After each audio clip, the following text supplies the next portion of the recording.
नमस्कार दोस्तों। Mental ability यानी रीजनिंग के इस कालखंड में आपका स्वागत है। आइए शुरू करते हैं हम आज का वीडियो। पहला प्रश्न है, एक खास भाषा में यदि राम को मोहन कहा जाता है, मोहन को रहीम कहा जाता है, रहीम को इब्राहिम कहा जाता है, इब्राहिम को अनुज कहा जाता है और अनुज को जयप्रकाश कहा जाता है, तो अब्राहिम कौन है? तो आप इस प्रश्न को पढ़ेंगे तो इसका उत्तर इसी प्रश्न में ही समाहित है। आप देख रहे हैं कि अब्राहिम को अनुज कहा जाता है, तो अब्राहिम कौन है? अब्राहिम कौन हो गया? अनुज। तो विकल्प डी इस प्रश्न का सही उत्तर होगा। दूसरा प्रश्न है, एस के से नाटा है, नाटा मतलब छोटा, पर आर से लंबा है। एम सबसे लंबा है, ए के से थोड़ा नाटा है और एस से थोड़ा लंबा है, तो सबसे नाटा कौन है? यानी हु इज द शॉर्टेस्ट। अब देखिए यहां पर हम देख रहे हैं कि एम सबसे लंबा है, तो हमने देखा ये एम है, ये सबसे लंबा हो गया है, ठीक है ना? एम सबसे लंबा हो गया है। फिर क्या हो रहा है? एस के से नाटा है। अब मान लिया ये के है ना, ठीक है, ये के और एस इससे नाटा है, तो ये एस जो है ये नाटा हो जाएगा, यानी इससे छोटा हो जाएगा ये। पर आर से लंबा है ना, एस जो है के से नाटा है लेकिन आर से लंबा है, तो आर से लंबा है मतलब आर इससे और छोटा हो जाएगा, इस प्रकार से। ठीक है, आगे ए के से थोड़ा नाटा है ना, ए जो है के से नाटा है, यानी यहाँ क्या गया, इससे छोटा है तो इससे क्या है, थोड़ा नाटा हो गया है, तो ये आ गया आपका ए। ठीक है, और एस से थोड़ा लंबा है, ये एस से लंबा हो गया है, तो सबसे नाटा कौन है? अब देख रहे हैं कि आर यहाँ पर सबसे छोटा है यानी सबसे नाटा है, तो विकल्प ए इस प्रश्न का सही उत्तर होगा। तीसरा प्रश्न है, 39 विद्यार्थियों की कक्षा में रवि सुमित से 7 स्थान आगे है। यदि सुमित का स्थान अंत से 17वां है, तो प्रारंभ से रवि का स्थान क्या होगा? देखिए यहाँ पर अब कुल विद्यार्थी कितने हैं? 39।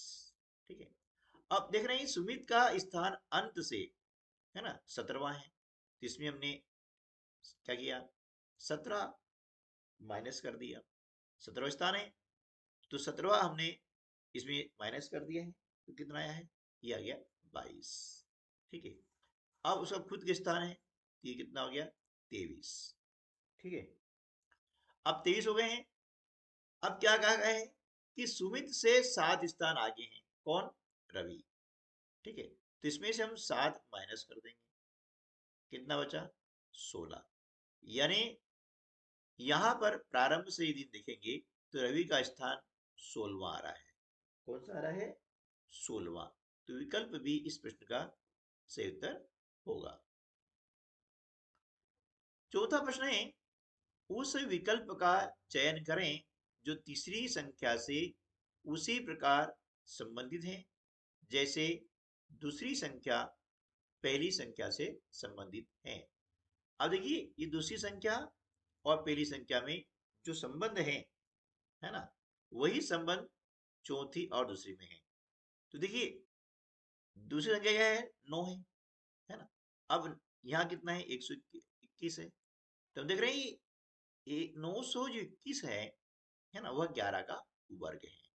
तो यह क्या किया है कि 9 में 2 जोड़ दिया, कितना हो गया? 11, और 11 का वर्ग करते हैं तो आता है कितना? 121। इसी प्रकार से हम यहाँ देखेंगे कि 256 है। ठीक है, अब 256 किसका वर्ग है? 256 जो है ये 16 का वर्ग है।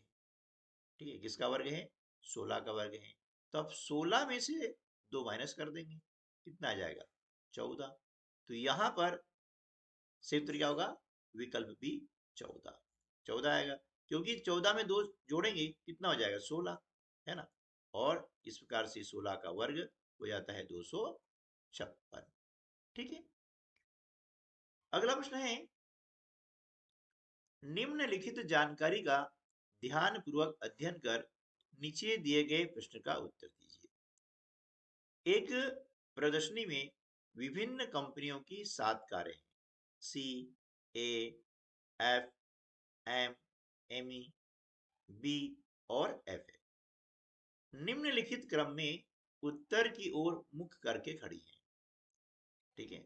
सारी जो कारें हैं ये उत्तर की तरफ मुंह करके खड़ी हुई हैं। अब ये होता है सी एफ के दाएं बगल में है, मतलब सी कहाँ है, एफ के दाएं है। ठीक है। एफ है, एफ के दाएं से चौथे स्थान पर है, एफ के दाएं से चौथे स्थान पर है। एम कार ए और बी के बीच में है। एफ जो कि ए के बाएं तीसरा है ना, ए के बाएं तीसरा है, किसी एक छोर पर है। तो एफ कहाँ है, किसी एक छोर पर आ गया। देखिए अब यहां पर एफ आ गया है। ठीक है।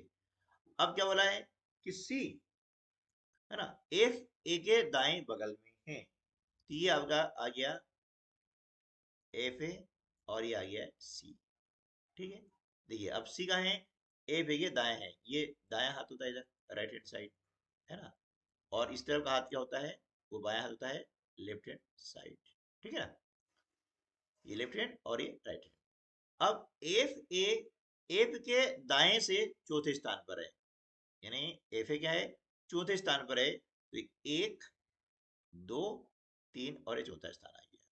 ठीक है।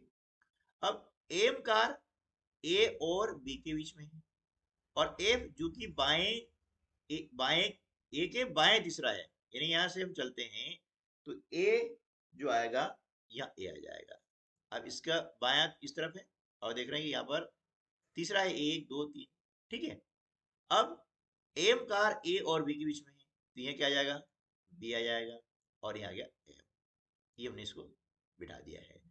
अब यहाँ कहा गया है जैसे एमी, अब एमी का कोई स्थान नहीं है, तो ये एमी यहाँ पर आ गया है। ठीक है। अब क्या कहा गया है कि निम्नलिखित 4 में से 3 किसी प्रकार से एक समान हैं और अपना समूह बनाते हैं। वह कौन है जो इस समूह में शामिल नहीं होता है। तो देखिए यहां पर हम जब बात करते हैं कि ये 3 3 के समूह बन रहे हैं, ये ठीक है, लेकिन एफ का समूह नहीं बन रहा है, तो सही उत्तर क्या हो जाएगा, विकल्प ए एफ। छठा प्रश्न है, दिए गए समीकरण को सही बनाने के लिए किन दो संख्याओं को आपस में बदला जाना चाहिए। 18 माइनस 8 गुणा 4 प्लस 3 भागित 9 बराबर 27। अब यहां पर हमें सिर्फ दो जो संख्या है उनको आपस में बदलना है ताकि हमारा सही उत्तर हो जाए। तो देखिए यहां पर देख रहे हैं कि 3 में 9 का भाग नहीं आएगा, है ना, ये दशमलव आता है, तो यहाँ पर वो पॉसिबल नहीं है। तो हम देख रहे हैं यहाँ पर 18 में से यदि घटाते हैं तो यहाँ पर 18 बड़ी संख्या है, बाकी संख्या छोटी आएगी। तो हमने 18 और 3 को क्या किया, परस्पर बदल दिया, यानी 3 यहाँ पर लिख देंगे और 18 यहाँ पर लिख देंगे। तो देखें कि यहाँ पर लिखने पर आपका जो समीकरण है वह क्या बनता है, ये 18 हो गया है। अब देखिए इसको हल करने पर -27 आना चाहिए। तो देखिए यहाँ पर जब एक से अधिक संख्याएं होती हैं तो वहां पर बारहमास का रूल होता है, इसका उपयोग किया जाता है। ठीक है ना। अब बारहमास रूल क्या है, इसके बारे में विस्तृत जानकारी वाला वीडियो हमने अपलोड किया हुआ है, उसको आप देख सकते हैं। इसमें सबसे पहले क्या करेंगे, भाग की क्रिया करते हैं, है ना। तो ये जो संख्या होती है ऐसी ऐसी इसको हम लिख लेते हैं समझने के लिए। अब 9 दूनी 18, 9 आ गया। अब भाग के बाद में हम गुणा क्रिया करते हैं, तो 8 चौक 32, है ना, धन कितना आ गया 2। ठीक है। अब ये धन है, ये धन है, जुड़ जाएगा, तो 3 और 2 5 होता है, 5 × 32। अब 32 में से 5 घटाते हैं तो कितना आता है 27, और बड़ी संख्या 32 है, इसका चिन्ह लग जाएगा 136, ठीक है ना। इस प्रकार से विकल्प ए जो है इस प्रश्न का सही उत्तर होगा। अब देखिए 7वां प्रश्न है, ये डाई से संबंधित है, यानी पासा से संबंधित प्रश्न है।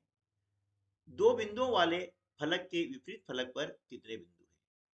ठीक है, हम देख रहे हैं अब यह बिंदु है, यहाँ पर संख्या भी लिखी हुई आ सकती है ना। ये प्रश्न दोनों प्रकार से पूछा जाता है। तो देखिए जब इस टाइप का प्रश्न आता है वो कैसे हल करना है कि इसके विपरीत यानी दो के विपरीत जो है कौन संख्या आएगी, ये इसका मतलब होता है। ठीक है, तो जब ऐसे प्रश्न आए तो क्या करें कि यहाँ जो संख्या लिखी हुई है इनको हम घड़ी की दिशा में लिख देंगे।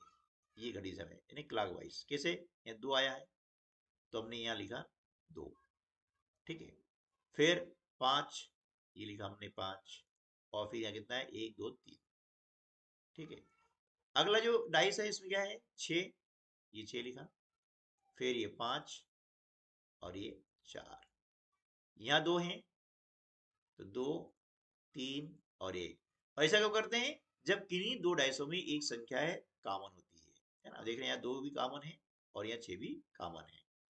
ये हो गया 2 3 1 हो गया। अब ये 6 4 और 1। अब पूछा गया है देखिए कि यहाँ पर इसकी विपरीत आ रहा है, यानी 2 के विपरीत क्या आ जाएगा 6। ठीक है, अब 5 के विपरीत 5 हो नहीं सकता है, और 3 के विपरीत आएगा 4। तो यहाँ पूछा गया दो बिंदुओं वाले फलक के विपरीत फलक पर कितने बिंदु हैं? कितने बिंदु जाएंगे? 6 बिंदु हो जाएंगे। तो विकल्प डी इस प्रश्न का सही उत्तर हो जाएगा। अगला प्रश्न है, निम्नलिखित समीकरण का मान क्या होगा यदि भाग का अर्थ जोड़ है? ये भाग है, यहाँ क्या है अर्थ इसका जोड़। ठीक है, धन का अर्थ घटाव है, ये धन है तो घटाव आ गया। ठीक है, ऋण का अर्थ गुणा है, ये गुणा आ गया, और गुणा का अर्थ भाग है, ये हो गया भाग।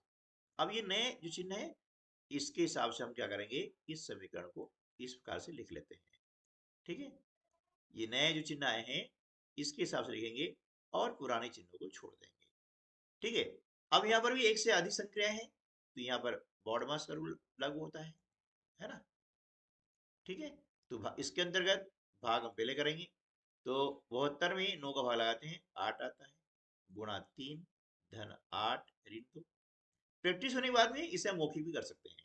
अब 8 3 24, लेकिन डिटेल समझना जरूरी है ना। अब 24 और 8 कितने होते हैं 32 ऋण 2। 32 में से हमने 2 माइनस किया, कितना आ जाएगा 30, यानी विकल्प ए इस प्रश्न का सही उत्तर हो जाएगा। ठीक है दोस्तों, तो आज की वीडियो में बस इतना ही। मिलते हैं अगले वीडियो में ऐसे ही और कुछ नए प्रश्नों के साथ में। तब तक के लिए नमस्कार, जय हिंद।